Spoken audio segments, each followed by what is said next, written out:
उन्हें इतनी बुरी हार क्यों मिलती?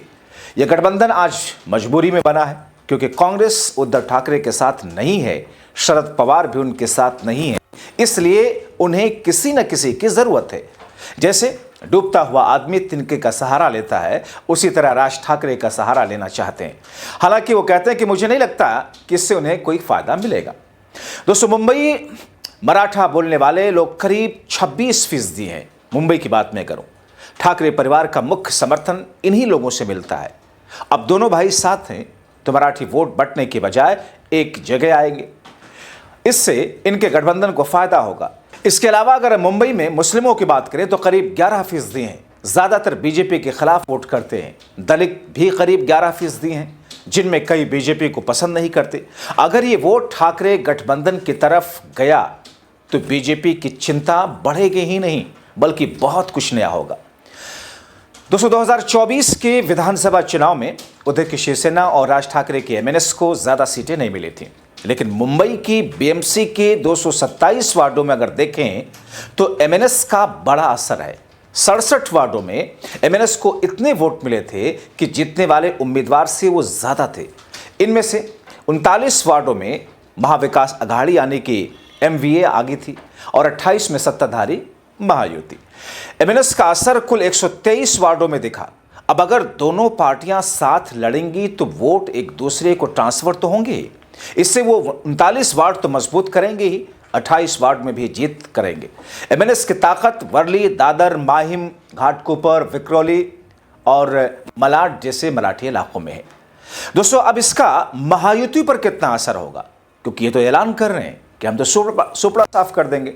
तो दोस्तों, इस गठबंधन से बीजेपी को अपनी रणनीति बदलनी पड़ेगी और यही दरअसल ये गठबंधन चाह रहा है कि बीजेपी परेशान होकर के अपनी रणनीति बदले, और बीजेपी की रणनीति बदलने का मतलब बीजेपी के लिए नुकसान।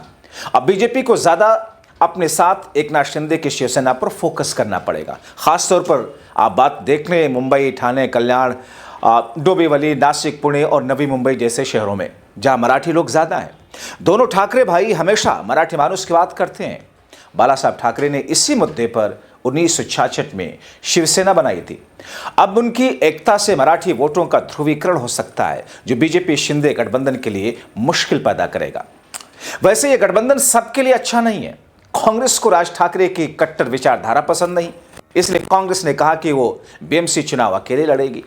महाविकास अघाड़ी यानी कि एमवीए में दरार पड़ गई।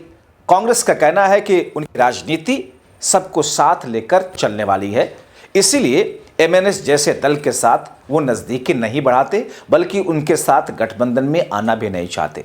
यानी कि एक तरफ तो है कि राज ठाकरे, जिनकी कट्टर छवि आपको याद होगा यूपी बिहार के लोगों के साथ में किस तरीके का सलूक किया गया था, और दरअसल कांग्रेस उस एक सेकुलर छवि को लेकर के, एक सौहार्द वाली छवि को लेकर आगे बढ़ने की कोशिश कर रही है।